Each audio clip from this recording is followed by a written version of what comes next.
Hey everybody, Quantum back here again, and in this video we're going to be taking a look at some of the additional reveals from Thursday, May the 8th. We left off around Quick Shot here on the Mushu Report Wiki. We took a look at some interesting cards from the first couple of days of reveals, but there are definitely some cards that at least were published today on the wiki for Mushu Report that I think are definitely going to be meta impactful cards. And some of the cards that I will personally be looking to pick up and be testing as soon as they are available. And one of those cards is going to be this very new Hades Ruthless Tyrant. If you've watched my channel before, you know I've called this card coming for a long time. However, I called it saying I needed to see this card in Amber Ruby, not Ruby Amethyst. So I'm very disappointed that it's not in Amber Ruby, because I think Amber Ruby is an ink pairing that would have used this card much better. And it is a card comes into play, deals damage to something, and you draw that many cards. I was literally saying this exact text, right? If you watch my videos, you know. My friends who I've played with, they know I've quoted this card. I said Mufasa decks need this card. But it is a good card. It is a very good card. I'm very and I actually said, it's funny because I actually said there's no way that Ruby Amethyst could get a card like this because they already have so much draw. But I mean, I guess more draw can't hurt.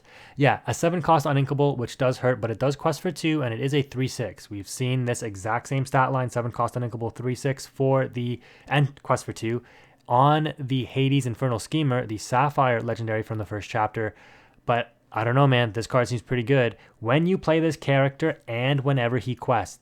Key point of distinction here, guys. When you play him and whenever he quests. That is very, very important, because he enters play, you get the effect. He survives and he quests, you can get the effect again. You do need to deal damage to another character, but that shouldn't be that big of an issue. And then once you do, you draw 2 cards, and that is phenomenal. Holy moly. If this thing survives, like, you guys thought, okay, like, let me put this into perspective here. Like, yes, it's uninkable and it's 7 costs, and it is very expensive. It's late in the game, you know. What are the odds that your grind game gets that long? Well, with Ruby Amethyst, you want to play a grind game, and if you play a grind game and you see this card, is it win more? Probably not, because again, it depends on the matchup. But this is an insanely powerful card, okay? It's going to quest for 2. Your opponent has to answer this. If they don't answer this, you're just going to go on a tear. Dealing 2 damage to one of your cards. There is a lot that you can do with that. There are cards that want to take damage. Not that you'd play those necessarily. I mean, I'm thinking like the legendary Donald Duck, the Ruby one from, I think it was set 2. Not that you'd play that, but like that's just another interesting character that you could play. There is cards that you may want to deal damage to, like the Diablo, which I talked about in combination with the new Madame Medusa that we looked at yesterday as well. Let's go ahead and pull that up just so you guys have a reference, because that's another dual ink card that you can deal damage to your own characters in order to proc an ability.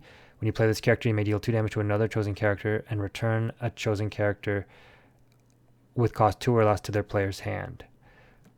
Okay, so I talked about dealing 2 damage to a Diablo, right? Maybe you don't want to have your Diablo exerted, so it can, like, you know, your opponent can run a Shark into it or a Tinkerbell or something. You're like, no, I'll quest with my Diablo, I'll banish it with my Hades, and I'll draw 2 cards for my trouble. That's pretty insane. Wait, wait 1 second. Let me just double check the Hades. You may deal 2 damage. Okay, yeah, so it doesn't say you have to deal the 2 damage. It just says you just deal the 2 damage. So even though the Diablo would only take 1 damage, you would still deal the 2 damage to it and draw 2 cards. Like, this card to me just seems pretty good. And the fact that it also costs 7 means that you have something that can sing Be Prepared too. Just add a little bit of added versatility. I think you always want to quest with this and deal the damage if you can.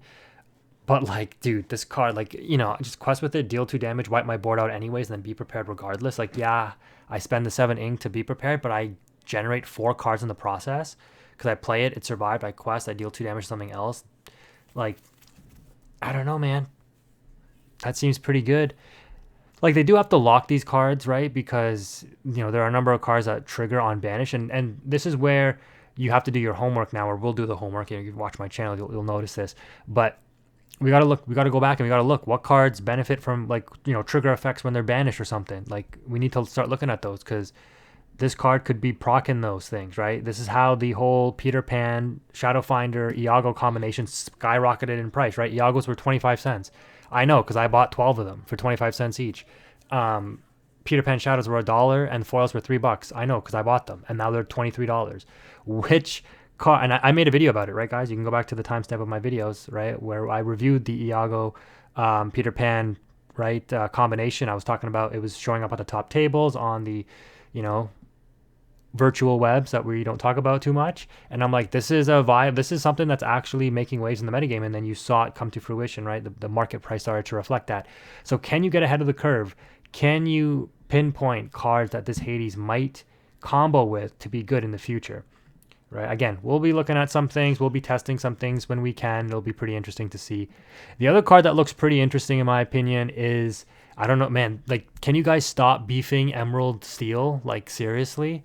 Or at least don't start beefing it up until after the discard is rotated out of the meta. Please, please.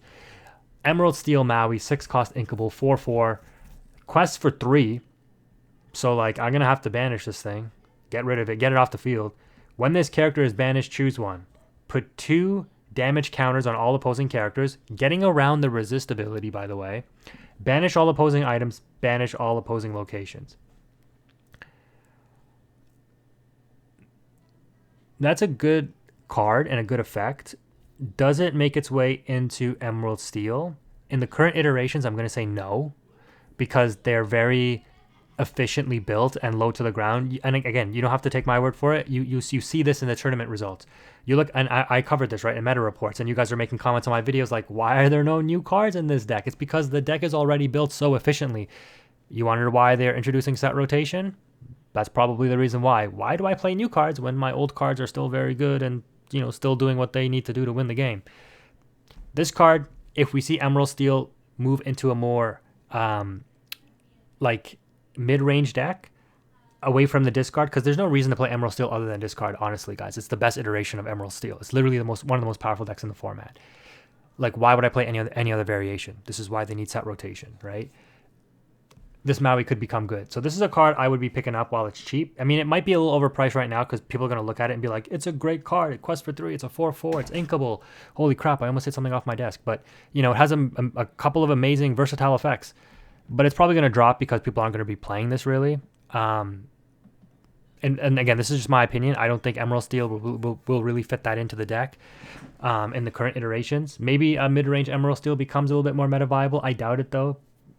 Because just other decks are just more oppressive in the format, or probably will be more oppressive in this format, but we'll have to wait and see. But yeah, that's a pretty interesting take on Emerald Steel and a good card for the future, in my opinion. So yeah, these 2 cards, when I saw them, I was like, whoa, like, pretty good. Mainly the Hades. The Hades, man, holy. Again, it's not like super broken because it's so expensive and it costs 7. You can't ramp to it, right? There's nothing, you don't have like lanterns like Amber, you don't have any of the ramp of Sapphire, which, I mean, could you imagine if Amber Ruby got this, man? You could drop this on like 5 with like Doc and Lantern or something, dude. Deal 2 damage to something and then heal it with Rapunzel later for additional cards. Or like Amber Ruby needed this card. Come on, Ravensburgger. Oh my goodness. Like, I was telling my friend too, I've been telling him for so long because he's an avid Mufasa player, and I'm like, man, if you guys can you guys see it? Like, if Amber Ruby got this card, it would instantly propel Mufasa to like tier 1 status, in my opinion. Like, look at the synergy you would get with this. You could play it early with like Gaston, with the lanterns, whatever. You could proc the ability, deal damage, draw cards. You can follow up Rapunzel heal. Like, you would be set, because that's the thing that Mufasa really suffers with. If you don't see your Rapunzel, right, you just like suffer. The deck is still okay, but I mean, like, to compete with the top decks, like, anyways, really cool puppy support. This is actually interesting. This is boss animation, by the way. Whoever drew this, Brian, this card looks so amazing. Like, I don't know what this like cloak is, but Perdita looks like a boss here. Determined Mother, nice. 6 cost inkable, 4/6, shift for 4. Really good stats, right? This is Elsa first chapter stats. Spirit of Winter, quest for 2, very nice. When you play this character, you may put all puppy cards from your discard into your inkwell face down and exerted. That's crazy, right? Because we know, like, I mean, we got to go back and like do some puppy builds. I mean, they're not going to be super competitive just yet, but they're definitely getting some. You know, they're growing. They're becoming a you know, they're like a machine in the process of being built, and they're getting their pieces in, right? You got the, what is it, the Pongo that can like play the cards from the Inkwell. You've got now Perdita that can recycle. Like, this is an insane resource engine, right? I mean, the thing with Lorcana, it's not like Yu-Gi-Oh where you can like tech engines into your deck. So if you're playing Amber Sapphire, you likely have no room to play like another variation of an engine other than the puppy engine, because you are required to play a lot of puppies in order to get these engines online. But we'll see how the game goes. Like, you know, the game is undoubtedly going to get like crazy. Right? We're going to get like dumping spells or actions or characters, right? Dump like half your deck. We're not going to get that crazy. We're not grass looking greener over here, but we're going to get stuff like that eventually. And maybe then, you know, these utility cards can be teched in. I don't know, man. Amber Sapphire, I hope it becomes a viable pairing. I remember the first chapter, what was it, Ducky on Pixelborn, right? Using this deck, or people using Sapphire Amber to counter like Ruby Amethyst and stuff like that. We were using like the fill, the 2-drop fill that was a 3/1 that gives support and stuff. The good old days. What's also crazy is this new Raleigh, sorry, not Rollo, Raleigh. I think that's how you say it, right? Raleigh. Anyways, wait, is it Rollo? Is it just Raleigh in whatever language this is? Anyways, chubby puppy. Oh man, chubby. Come on. All right, whatever. Cost 4, and it's basically like a better Tipo. Obviously not 2 cost though, but think about it this way. You play Sail or Tipo on 2, you play Raleigh on 3, and you now have 5 ink going into turn 4 with 6 ink. That is pretty insane, because when you play this character, you may put a character card from your discard into your inkwell face down and exert it. So you do need a character in your discard. If you're playing on tempo, you may not have that by turn 3, right? But if you're like on the play, you go ink for turn, whatever, and then you go turn 2, Sail or Tipo, you get to the 3rd ink by turn 2. Then turn 3 comes around, you're on 3 ink, you ink for turn, you play the Raleigh, and you have a character in your discard to play. You're now up to 5 ink, and then by turn 4 you're on 6 ink because you ramp twice, meaning you're 3 ink ahead of your opponent when you're on the play. That is absolutely insanity, meaning that you can proc things like Surfer Stitch, draw 2, and things like that very, very early on in the game. Yeah, utilize some of those Amber cards, and you can definitely get ahead. So pretty cool stuff. I don't think there was anything else that really caught my eye. Like, this card is interesting, but, you know, 7 cost for a 2/8 is very not great.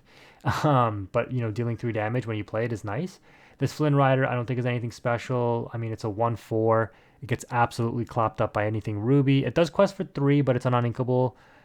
Emerald aggro decks, do they really want to play something like this? I mean, maybe. Like, whenever this character is challenged, your opponent just discards a card, so it's like 2 cost Flynn Rider from the first chapter. The only difference is they have the ability to discard and prevent you from getting 2 lore, which means it becomes the Flynn Rider from the first chapter basically, and if they don't discard, you gain the 2 lore. I mean, it could be okay. I don't see it being anything super special, but in aggressive decks, maybe it might be good. I may eat my words on that. It might be like a phenomenal aggro card. I just don't see it. I just see people discarding to avoid the ability or dealing with it before it even is a threat. This new Ratigan is interesting. I think this might be potentially a decent card. It comes down early before 8 because you're playing Sapphire, so you're ramping. It's a 6/7, and you have a ward. So short of like a Be Prepared or a Tremaine wipe, or something that non-target bounce or something like that, this card is going to quest for 4 when it hits the board, and then it's a little hard to deal with after that because it's 7 willpower. And whatever's challenging into it likely gets clapped up as well because of the 6 strength. Yeah, time runs out, you know, at the end of your turn if you didn't ink, banish it.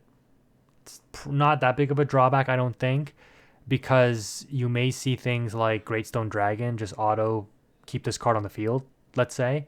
And this card is inkable. I think this card, I don't think it's going to be like amazing, but I think it's not bad. I think it is actually pretty decent. It can't get things like World's Greatest Criminal Mind and stuff like that, right? Which is why I think it's like, I actually think this card is actually kind of good.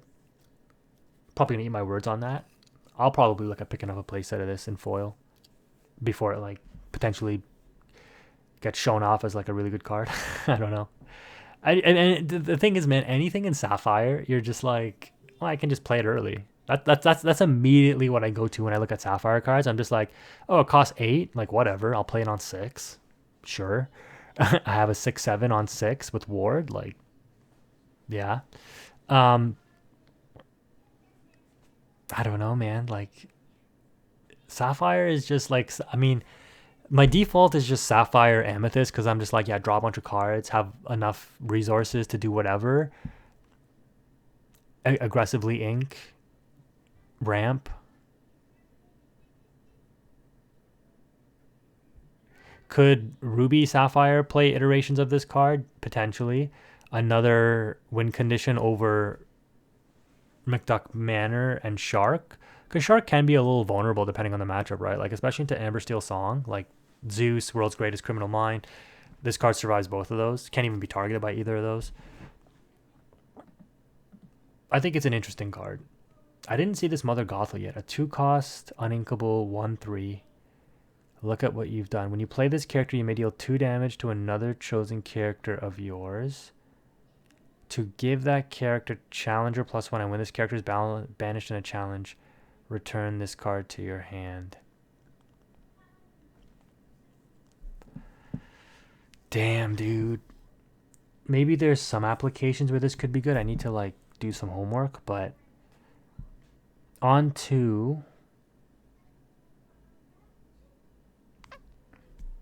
I don't think there's anything on turn 1 that you would really want to... Like, my default is, like, go to Minnie Mouse. You have to deal 2 damage to that character, right? So you can't do, like, Diablo or anything like that. Maybe it's just not great. I mean, obviously, if you can play this later on in the game, it could be really beneficial, but, like, at that point, I'd, you know, just rather not play it. It's on Inkable too, so that really hurts. It is a 1/3 for 2. And if you're going to play this on curve, well, I mean, yeah, it doesn't even make sense, right? Because your opponent may not even have a character on curve that you want to challenge into, assuming, and this only good on the draw in that case, right? Because they have to exert their turn 1. So yeah, unfortunately, I don't see the application of this card being too relevant. Yeah, unfortunate. Well, we got a new Sync Together rare. Let's see what this is. Heads held high. Remove up to 3 damage from any number of chosen character. All opposing characters get -3 this turn. That's a song.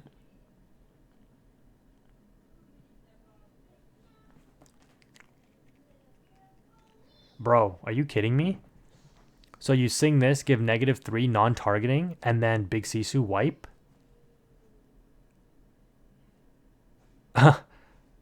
Or sing and then Under the Sea? Oh, no, I guess because you have to sing Under the Sea too, right? I mean, I guess you could hardcast one, sing the other one. Dude, cards like this are so scary. Like, why would you print this?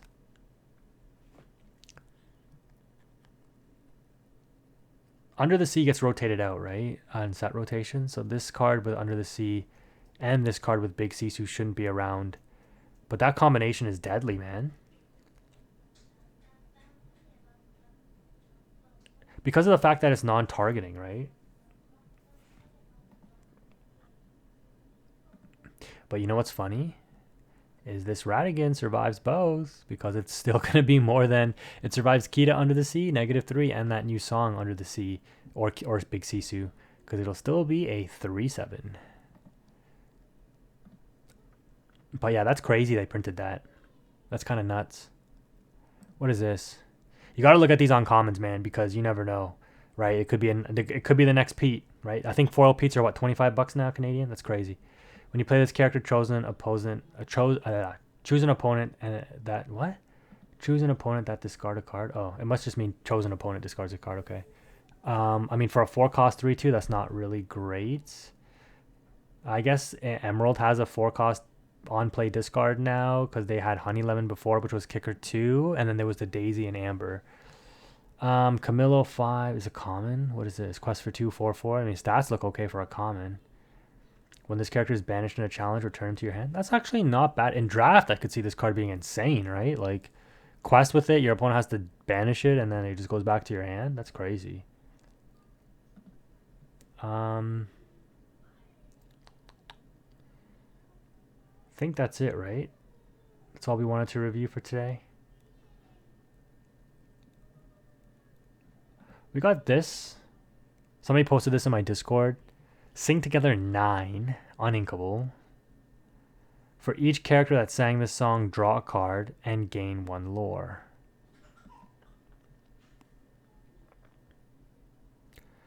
I mean, it's not going to see play because it's like if you don't have anything to sing it with, you're not going to raw play this out for 9 anyways. And you're going to want to sing this with like a ton of characters, and like you could just quest with those characters, and like how good is going to be drawing the cards off this? It's like you can just draw cards off other things that are more efficient. So unfortunately, yeah, I don't see a lot of utility with this one unless I'm missing something.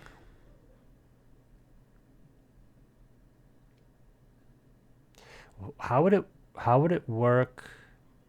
I guess if you sang this with like Ursula Deceiver of All with the Sing Together mechanic, it would re-trigger and you would only draw 1 and gain 1 because it would only be Ursula Deceiver of All that would sing it again. How would that work? Because if you could like Ursula Deceiver of All with like 2 or 3 other characters sing that, draw 4, gain 4 lore, and then proc it again, draw 4, gain 4, you gain 8 and you draw 8 cards. That would be insane. But I doubt that's how it would work. But anyways, that's going to wrap it up for this one, guys. Yeah, a number of very interesting cards in my opinion. Yeah, I like the way the set is shaping up. The only thing, this is the only card I'm a little skeptical about. Just because these, like...